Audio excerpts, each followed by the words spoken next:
Ке ви зборувам за 3 поетски отстварувања од млади автори. Тоа се Санде Стојчевски Фенерин из маглата, Владо Шопов Фату и Милош Линдро Полилема. Ни светлината од своите Фенерин из маглата, младиот поет Санде Стојчевски, автор на стихозбирката Кралот на лебедите, стигна и до својата втора поетска книга Фенерин из маглата. Одејќи по најсигурниот можен пат со низ постојано работење врз стихот, усовршувајќи ја версификаторската вештина, работејќи врз класичните поетски начела, суштински истражувајќи ја самата форма, овој поет го усовршува поетскиот исказ и истовремено сопственото поетско мислење. Споредувајќи ја неговата прва стихозбирка Кралот на лебедите со неговата втора поетска книга, забележуваме дека овој поет се движи по една хоризонтална патека, навистина споро, но затоа пак на извесен начин сигурно. Таа спорост во неговиот поетски раст доаѓа од тука што тој страстно се задржува на секое поетско откритие, било од сопственото или од тугите искуства. Санде Стојчевски, она што би го карактеризирало како поет, е страстен римувач. Најчесто бара облици за римување што не се вообичаени или пак сосема ретки, градејќи ја при тоа атмосферата на самата песна. Ритамот произлегува од звуковната симетрија на зборовите и тој најчесто е поведен по тоа. Овој поет прави напори да изгради ефектни поетски слики со кои што всушност комуницира со читателот, пренесувајќи го до скриената суштина што извира од целината на песната. По некој пат дури и успева да оствари складност меѓу разнородните елементи со кои што го гради својот поетски свет. Песните од Фенерин из маглата се всушност соопштувања на едноставни човечки состојби, без некое подлабоко барање и разрешување на тајните на постоењето или некакви претенциозни мудрувања, туку речиси тоа се експлицитно регистрирање на мислата или емоцијата што произлегува од самата логика на песната. Песната, кај овој млад поет, всушност не се вивнала до облаците, но затоа пак има цврсто тло на земјата.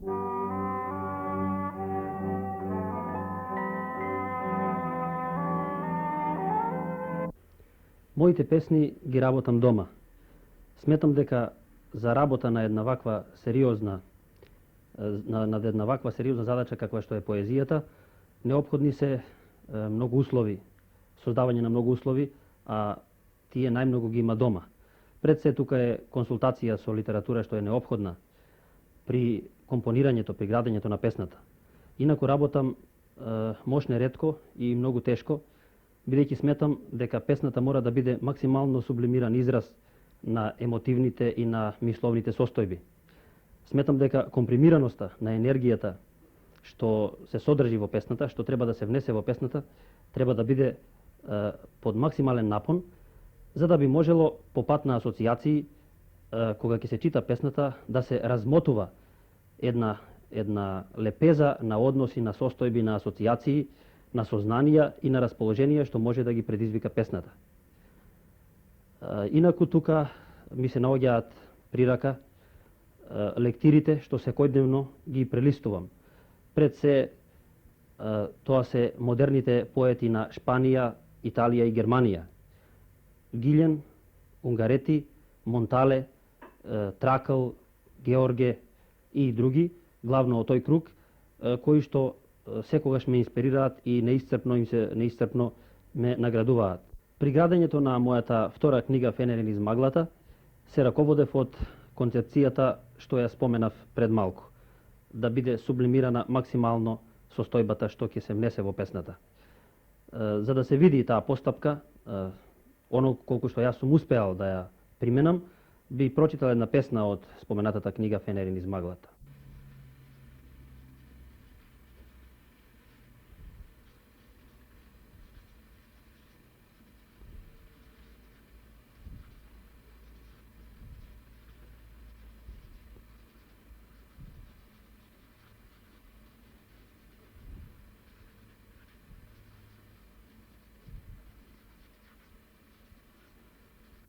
и копито конјско во предчувствата.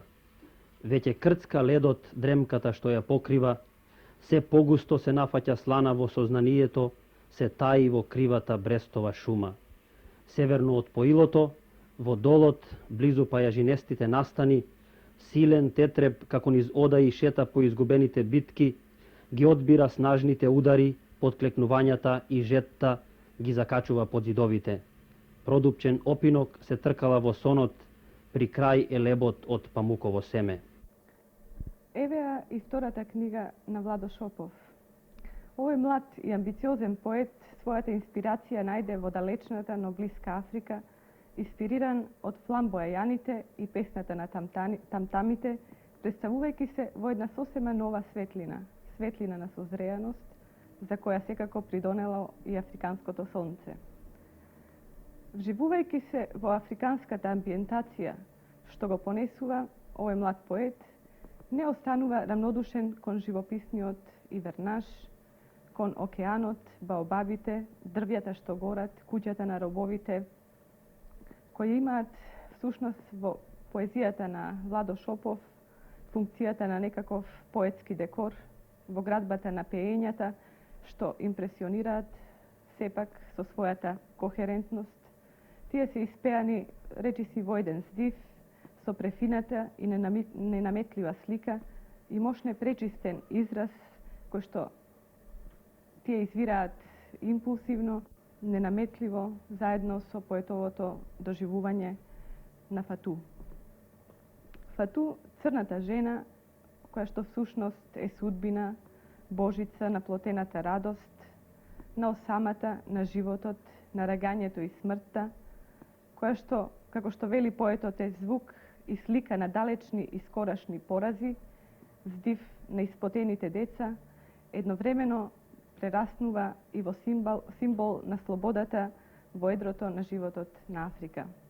Владо Шопов се обидува визионерски да медитира во својата нова поетска авантура, во што мораме да признаеме напати делува наивно.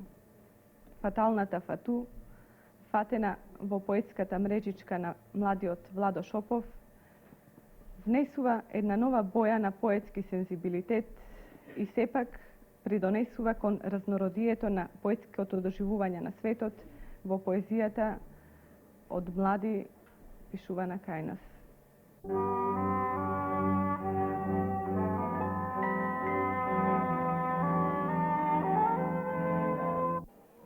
Ја пишувам таму каде што ме затекнува. На тоа се разбирам у претходи процесот кој што фаќа повеќе компоненти, како што се непосредниот контакт со нештата, со луѓето, нивното толкувањето на односите меѓу нив и така натаму. Но каде песната најчесто ме затекнува? Може да зазвучи како ламентирање или предимензионирано, меѓутоа јас чувствувам известен дисконтинуитет во однос на сопственото минато, во однос на времето во кое живееле моите предци. Логиката на границите, логиката на завојувања ми го одзеде правото на најелементарен човечки, дури физички контакт со места во кои моите предци се раѓале, живееле, се бореле, умирале или гинале. Веројатно, тоа е и причината што можне често навраќам во ваков амбиент. Овие стари ѕидови, калдрмата, кои просто мирисаат на минато, придонесуваат да остварам рамновесие помеѓу она што сум и она од што потекнувам. Секое навраќање овде допринесува во известна мера го компензира она што ми е одземено, но само во известна мера. Така, речи се половината од стиховите во Фату за која станува збор, настанаа во една стара тивка кафеа на крај Љубљаница во Љубљана за време на отслужувањето на воениот рок.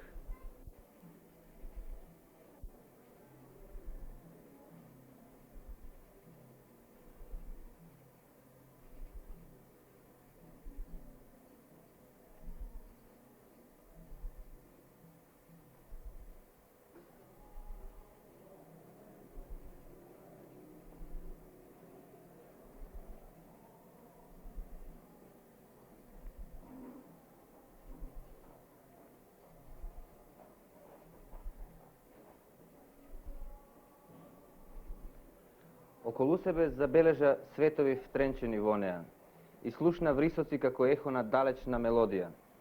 Во здивот на црната мајка Фату го сети билото на времето, времето на сушите, времето на дождовите. Фату неочекувано се роди жива и здрава. Кога за прв пат се обиде да другарува со врелиот воздух, силна експлозија ги начна дробовите. Фату не вресна, Фату дишеше. Со вториот здив Фату доползи до океанот, ја остави колибата и сувата боска на црната мајка. Фату веќе знаеше дека океанот е поголем од поглед. На брегот другаруваше со школките и коските на црните воини. Оние големи сиви предмети што пловат ги мамеше кон гребените. Кога на небото се појави големото сонце, океанот се вознемири, а песокта вивна кон облаците. Долу остана океанот и Фату. Фату постана брег. Фату чекаше. Тогаш на брегот стапија првите црни луѓе. Тие рекоа, ова е тој брег. Фату ги љубеше црните стапала. Луѓето ги трија градите во песокот, Фату мислеше на океанот. Потоа црните луѓе довлекоа дебели стебла. Фату катадневно сонуваше морска пена и хоризонт пред самрак. Фату тогаш се роди повторпат. Меѓу 12-мината млади автори кои што своите први чекори во литературата ги направија преку книжевната младина на Македонија во едицијата на Алфа е и младиот поет Милош Линдро, кој што ја објави својата прва книга и која што представува една од позабележителните остварувања меѓу младите алфијанци. За разлика од многу млади поети, овој поет речиси зачудувачки зрело настапи, без почетничките неотпорности, без наивно емотивните бладања, без мислените јалови поетски конструкции, од кои се чини не страдат само младите поети. Во спонтано осмислените стихови на полилемата, пријатно изненадува непречениот тек на поетската мисла, која струи од почетокот до крајот на песната. Би рекле дури и од првата песна до последната песна во поетската книга на Милош Линдро. Тој не дозволува да го заведе споредното, знаеки точно што бара и што сака од крајното остварување. Сплотувајќи ги интимните размисли за светот со сознанијата за човековото постоење во него, Милош Линдро во својата поезија ги поставува поетско-филозофските прашања за битисувањето, за суштествувањето во времето, односот на минливото кон вечното, спонтано извлекувајќи ги поетските врски на минатите и идни светови. И, како што убаво е речено во предговорот, постоењето во светот, кој што бара небројно одговори, но кој што исто така дава и соодветен квантум можности, за човекот кој постојано се наоѓа пред неброј крстопати во барањето на излезот од тој лавиринт кој што не е ниту дилема, ниту трилема, туку полилема со бескрајни двоења и разгранувања. Надоаѓа општото, сини места, големите сеќавања и можности, се четирите гранки на полилемата, од која извира полифонијата на, поетски речено, вековите што викаат, низ големото пеење на космосот, низ хармонијата на тишината. Во последната песна, поправо, поетот малку ке се спушти на 1000 метра надморска височина, да го постави прашањето: кој е за кого? Јас за овие хоризонтални и вертикални постоења, тие за мене, бескрајно во време што е повистинско, не е ли гротескно ова гледање, ова слушање, ова исчезнување? И на крајот, нашето убедување дека Милош Линдро ќе се искачи на поголеми надморски височини, доколку не го изневери поетската кондиција и доколку не заскита во литературните полилеми.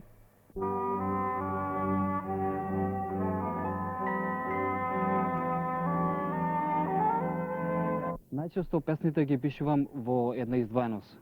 Кога сум издвоен од другите, но и од себе си, поточно од оној свој дел кој што повеќе им припаѓа на другите отколку мене. И за да песната успее, за да зазвучи вистински, таа за таа да се појави, потребно е чувството на издвоеност да биде заменето, макар да тоа било првично и условно, да биде заменето со една ослободеност, која што се постигнува токму на едно вакво место.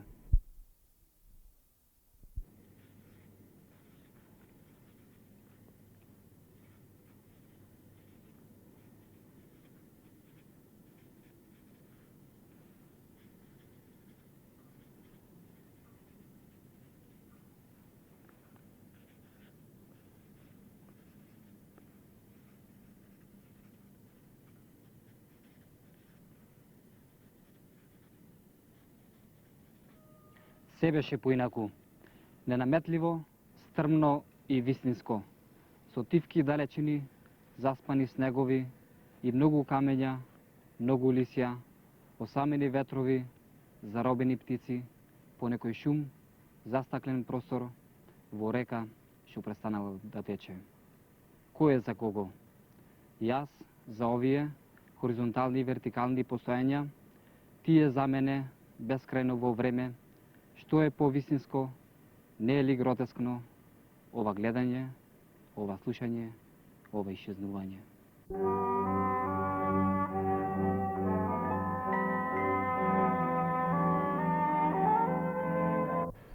Доктор Александар Спасов стана добитник деновиве на едно значајно признание, а тоа е жупанчичевата диплома, што ја доделува Друштвото на писателите на Словенија. Тука е доктор Александар Спасов со нас, па би ве замолиле, ако сакате да ни кажете нешто за значењето на ова признание што вие го добивте.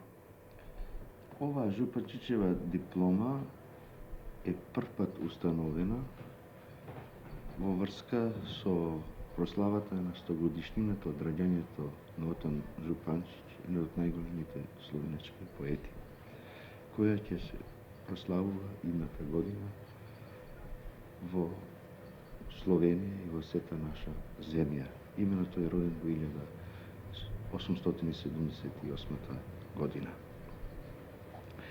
Ова диплома ја установи Друштвото на писателите на Словенија, за да ја доделува на истакнати посредувачи, афирматори, популаризатори и проучувачи на словенечката литература, меѓу другите југословенски народи и народности, и како што тука е и на крајот, во заклучокот кажано, за ширење на словенечката книжевност меѓу југословенските народи и народности, за застасување на братството и единството меѓу нив и за творечки придонес кон културниот подем на Југославија. Годинава ова диплома ја добија поетот Густав Крклец, професорот на Белградскиот универзитет Димитрije Вученов, познатата преведувачка на српско-хрватски јазик од словенечки Роксанда Njegуш, јас и уште некои други колеги од другите републики. Ние ви честитаме на ова значајно признание и би било интересно да ни кажете како дојде до тоа вие да се заинтересирате за словенечката култура, за словенечката литература и како дојде до тоа да вие бидете еден од првите кој што ќе пренесе таа литература на македонско тло, а во исто време и еден од првите кој што ќе презентира македонската литература во Словенија. Тоа почна на вистина уште во најраните години, уште во моите студентски години, кога бев она што се вели бруцош. Пред тоа јас веќе бев во Словенија уште во 45-та година и многу мина што се интересира за македонската литература од страна на Словенија, односно словенци што доаѓаа тука, беа малку или повеќе упретувани кон мене, зашто до известна степен го владеев веќе словенечкиот јазик. Така, во 46-та година дојде еден словенечки публицист, кој за кратко време се запозна со нашата македонска литература и ја објави во 1947 година првата антологија на македонскиот расказ воопшто со една опширна студија во која што даде пресек на развој на македонската литература од почетоците па до тогашната состојба. Со основањето на Скопскиот универзитет, односно Филозофскиот факултет во Скопје, на катедрата за словеничка литература дојде професорот Фран Петре, кој меѓу своите први интереси беше и тој да ја презентира тогашната состојба на македонската поезија меѓу словенците. Во летото 1947 година јас бев 2 месеци во Словенија и вршев оној дозборен превод на неговиот избор од македонските поети Славка Јаневски, Блаже Коновски, Ачо Шопов, Гого Ивановски и уште некои други, како и од некои македонски народни песни. Потоа тој ангажира навистина елитна екипа од словенички поети, кои со голема радост се прифатија за работата да преведат, поетски да вообличат нашите песни, меѓу кои и самиот Жупанчич, чии преводи една таква личност како што е Исидор Асековиќ ги оцени како конгениални, пишувајќи во еден свој есеј. За мене ми е посебно драго дека ете по 30 години сега ја добивам таа диплома под името на Жупанчич. Понатамо излегува, како што ви е познато, и антологија на македонската современа поезија во Словенија, излегува многу други наши дела и поетски стихотворби и романи, излезе избор од Рацина, а исто така и ние овдека, мислам, јас со многу колеги и сета наша општественост, културна јавност се трудеше да популаризираме словеничката литература меѓу македонците. За овие 3 децении е направено нешто, но секогаш не треба да бидеме задоволни тоа што е направено, можеме и повеќе да направиме. Јас лично сум учествувал во издавањето на поезијата на Прешен, на Жупанчич. Сега се довршува 3-томно издание на Цанкар, неговите најдобри дела, повести, романи, драми и дел од неговата публицистичка работа. Потоа со колегата Патерну објавивме антологија на словеничката поезија пред неколку години и уште некои други потврди, како што се некои издани од Крајниц и слично. Исто така се трудев колку што ми беше можно да дадам известен придонес и за проучувањето на словеничката книжна историја. Открив известен број нови документи, главно архивски, кои се печатени во Словенија, меѓу кои за познатиот словенички писар 19. Фран Лестик, потоа за Цанкар, и сега тие се уврстени во многу изданија на тие словенички писатели, како сега, например, во последното издание на Цанкаровите писма и слично. Ете,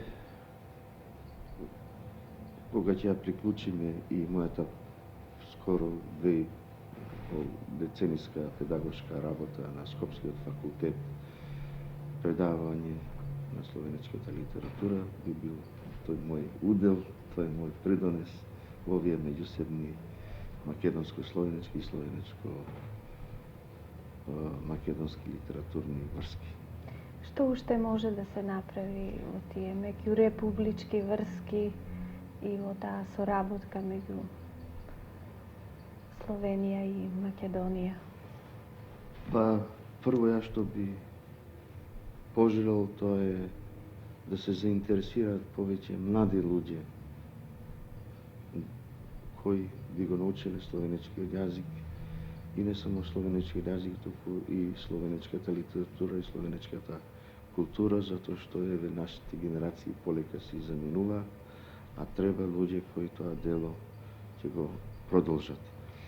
И мислам, тие нови, млади луѓе, како и од сегашните некои, би можеле уште многу да дадат во тоа развивање на тие литературни и воопшто културни македонско-словенечки и спротивно, врски.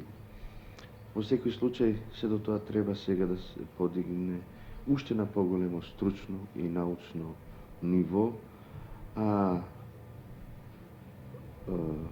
и преведувањето и изборите да не бидат како што понекогаш се случува, случајни или само вака земени од некакви други повеќе меркантилистички причини, одошто вистински интереси и љубов кон една дадена литература. Толку би имал да кажам и би се дозволил на крајот уште еднаш да повторам, би бил среќен кога луѓето што ќе работат на ова поле бидат многу бројни и кога ќе се регрутираат од нашите млади писатели, научни работници и така натаму.